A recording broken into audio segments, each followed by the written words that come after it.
السلام علیکم۔ ایک برگزیدہ اور مقدس خاندان کی بیٹی کی داستان۔ یہ کہانی اس عورت کی ہے جسے اللہ نے تمام جہانوں کی عورتوں پر فضیلت دی، جس کا ذکر قرآن مجید میں بار بار آیا، جس کی پاکیزگی کی گواہی خود اللہ نے دی، اور جس کے بطن سے ایک معجزاتی نبی حضرت عیسیٰ علیہ السلام دنیا میں تشریف لائے۔ وہ ہستی ہیں حضرت مریم علیہ السلام۔ یہ زمانہ بنی اسرائیل کا تھا جب اللہ کے نبی زکریا علیہ السلام بنی اسرائیل کی ہدایت کے لیے مقرر تھے۔ اس وقت بنی اسرائیل میں آل عمران کا خاندان سب سے معزز اور پاکیزہ سمجھا جاتا تھا۔ حضرت مریم علیہ السلام کے والد کا نام عمران اور والدہ کا نام حنا تھا۔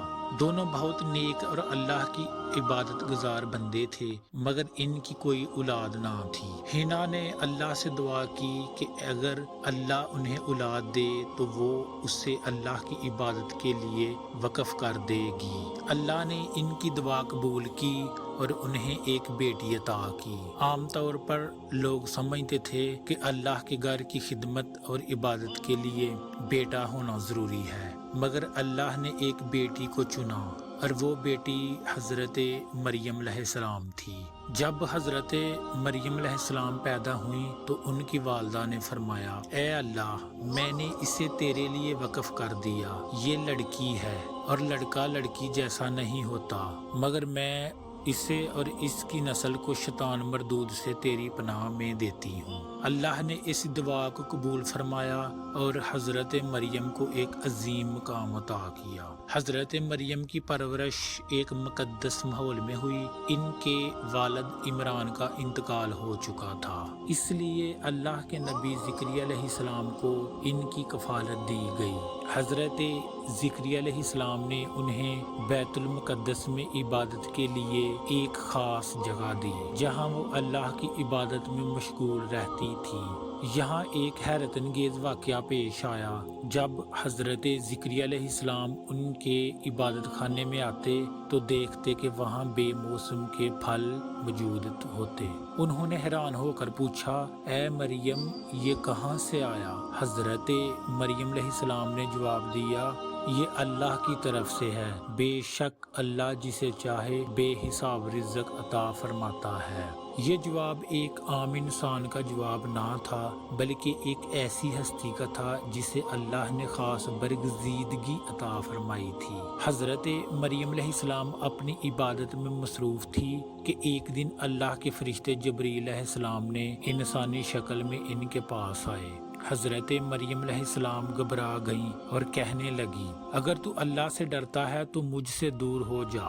فرشتے نے کہا، میں تیرے رب کا بھیجا ہوا فرشتہ ہوں، میں تجھے ایک پاکیزہ بیٹے کی بشارت دینے آیا ہوں۔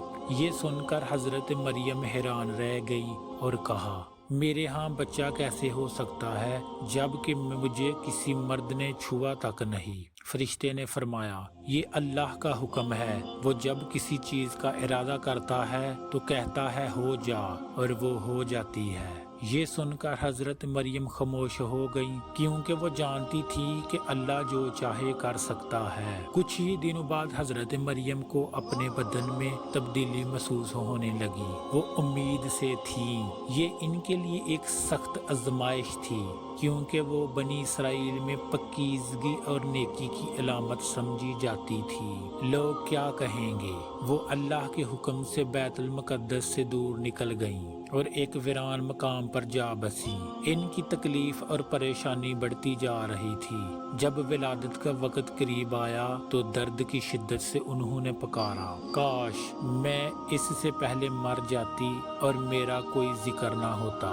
مگر اللہ کی رحمت نازل ہوئی۔ فرشتے نے انہیں ایک ندی کے کنارے آرام کرنے کا حکم دیا اور کہا، کھجور کے درخت کو ہلاؤ، اس سے تازہ کھجوریں گریں گی، انہیں کھاؤ اور ندی کا پانی پیو۔ اگر کوئی تم سے کچھ پوچھے تو کہہ دینا کہ میں نے اللہ کے لیے روزے کی نذر مانی ہے، اس لیے میں کسی سے بات نہیں کروں گی۔ یہ اللہ کا کرشمہ تھا کہ بغیر کسی مرد کے واسطے کے حضرت مریم کے بطن سے حضرت عیسیٰ علیہ السلام کی پیدائش ہوئی۔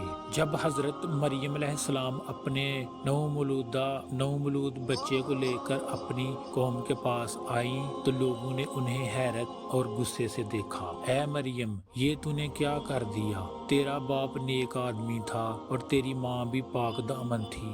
یہ ایک بہت بڑا الزام تھا، مگر حضرت مریم نے کچھ نہ کہا۔ انہوں نے صرف بچے کی طرف اشارہ کیا۔ لوگوں نے حیران ہو کر کہا، ہم ایک بچے سے کیسے بات کریں جو ابھی گہوارے میں ہے؟ تب اللہ کے حکم سے حضرت عیسیٰ علیہ السلام نے گہوارے میں بولنا شروع کیا، بے شک میں اللہ کا بندہ ہوں۔ اس نے مجھے کتاب دی اور مجھے نبی بنایا۔ اس نے مجھے برکت والا بنایا جہاں کہیں بھی میں ہوں، اور مجھے نماز و زکوٰۃ کا حکم دیا جب تک میں زندہ ہوں، اور مجھے اپنی ماں کے ساتھ نیک سلوک کرنے والا بنایا، اور مجھے سرکش اور بدبخت نہیں بنایا۔ یہ سن کر لوگ حیرت میں پڑ گئے۔ یہ اللہ کا ایک عظیم معجزہ تھا کہ ایک نومولود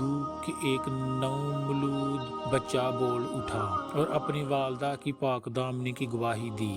حضرت مریم علیہ السلام نے اپنی باقی زندگی اللہ کی عبادت اور حضرت عیسیٰ علیہ السلام کی پرورش میں گزاری۔ وہ صبر، تقوی اور پاکیزگی کی علامت بن گئیں۔ اللہ نے انہیں قرآن میں بہترین الفاظ میں یاد فرمایا، اور جب فرشتوں نے کہا، اے مریم، بے شک اللہ نے تجھے چن لیا اور تجھے پاکیزہ بنایا اور تجھے تمام جہانوں کی عورتوں پر فضیلت دی۔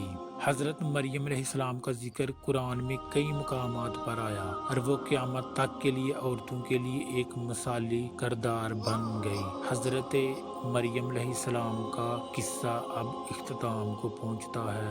شکریہ۔